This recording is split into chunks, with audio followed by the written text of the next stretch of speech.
il existe en Pennsylvanie une ville dont les rues existent encore sur les cartes, dont les panneaux de signalisation sont toujours plantés dans le sol, dont les trottoirs longent des terrains vagues envahis par l'herbe, mais dans laquelle presque personne ne vit plus. Une ville condamnée par l'État, rayée du registre postal, effacée de la mémoire collective. Et pourtant, sous ses fondations, quelque chose vit toujours.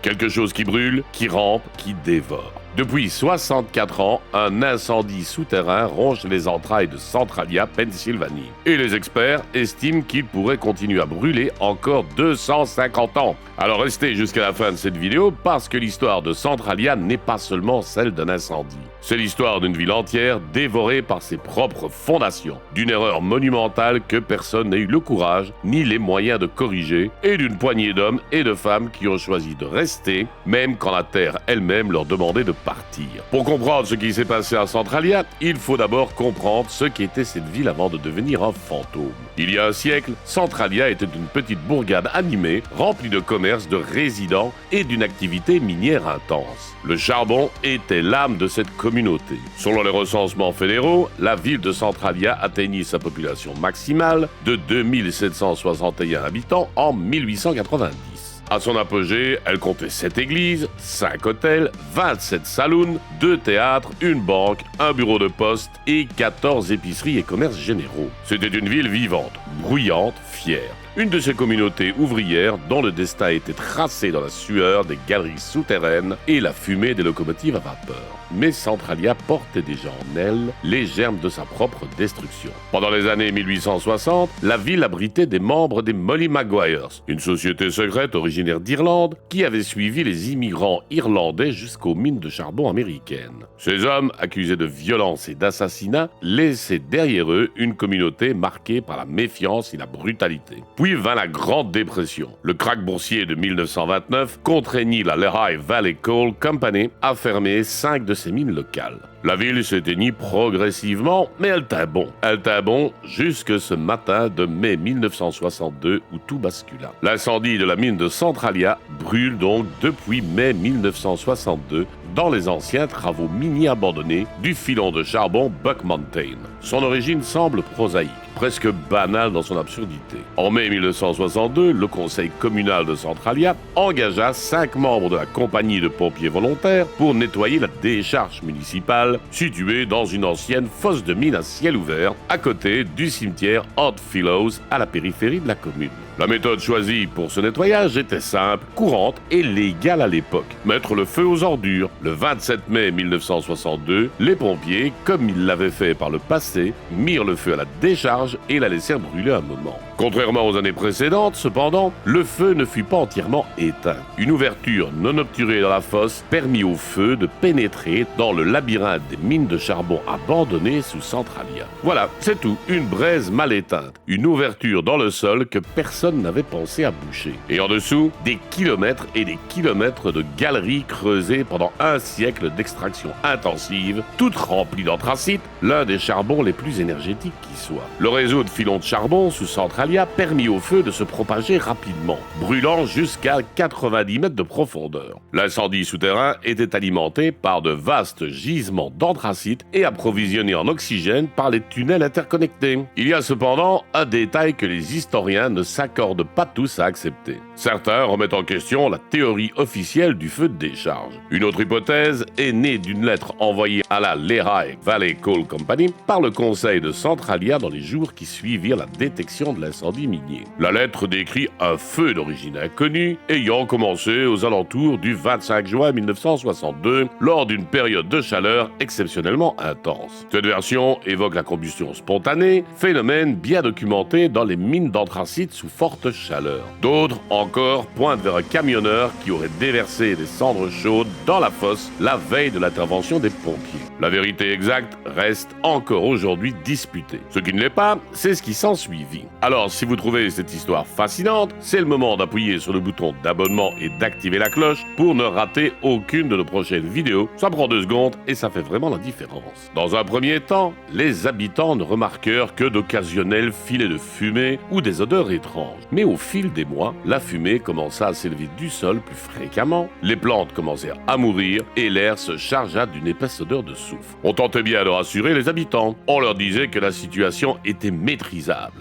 que les ingénieurs allaient régler le problème. Mais sous leurs pieds, quelque chose d'invisible et d'implacable continuait d'avancer. Entre 1962 et 1978, les autorités fédérales et étatiques dépensèrent des millions de dollars pour tenter d'éteindre cet incendie souterrain. Mais aucune des méthodes ne réussit. Plusieurs stratégies furent tentées. Des équipes essayèrent de creuser des tranchées pour créer une barrière contre le feu, mais l'incendie se propagea plus vite que les travaux d'excavation ne pouvaient suivre. Des ingénieurs forèrent des trous dans le sol et y injectèrent du sable et du gravier pour couper l'alimentation en oxygène du feu. On envisagea même d'inonder les galeries. Mais certaines propositions plus ambitieuses, comme l'inondation des mines ou l'excavation d'une vaste fosse, furent jugées impraticables ou trop coûteuses. Certaines estimations dépassant les 600 millions de dollars. Puis vint le 14 février 1981, la Saint-Valentin. Un enfant de 12 ans, nommé Todd Domboski, jouait dans le jardin de sa grand-mère quand le sol s'ouvrit sous lui. Il s'agrippa désespérément à des racines d'arbres exposées et réussit à tenir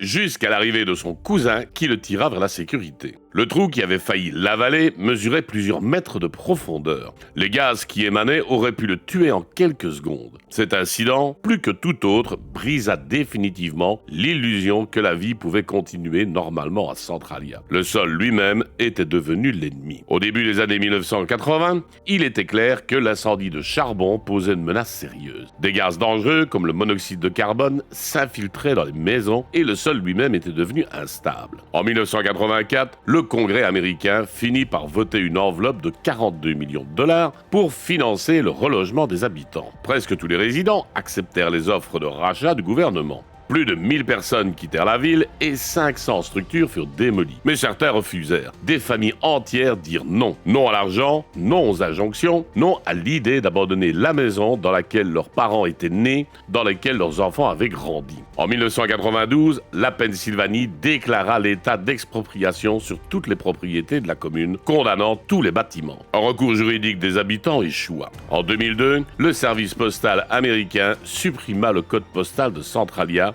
le 17927. La ville cessa officiellement d'exister sur les registres de l'État fédéral. 16 maisons étaient encore debout en 2006, chiffre ramené à 11 en 2009 quand le gouverneur Ed Rendell lança les procédures formelles d'expulsion des derniers résidents. Pourtant, même aujourd'hui, une poignée de résistants demeure. Environ 5 résidents vivent actuellement à Centralia, Pennsylvanie, dans le cadre d'un accord de résidence viagère négocié avec l'État de Pennsylvanie au début des années 1990. Quand ces résidents décéderont, leurs propriétés reviendront à l'État. Imaginez ce que c'est, se lever chaque matin dans une ville morte. Sentir le soufre dans l'air, voir la fumée monter du sol au bout de la rue. Savoir que la terre sous vos pieds est en train de brûler. Et rester quand même parce que c'est chez vous. Parce que vous avez refusé de laisser un incendie vous définir.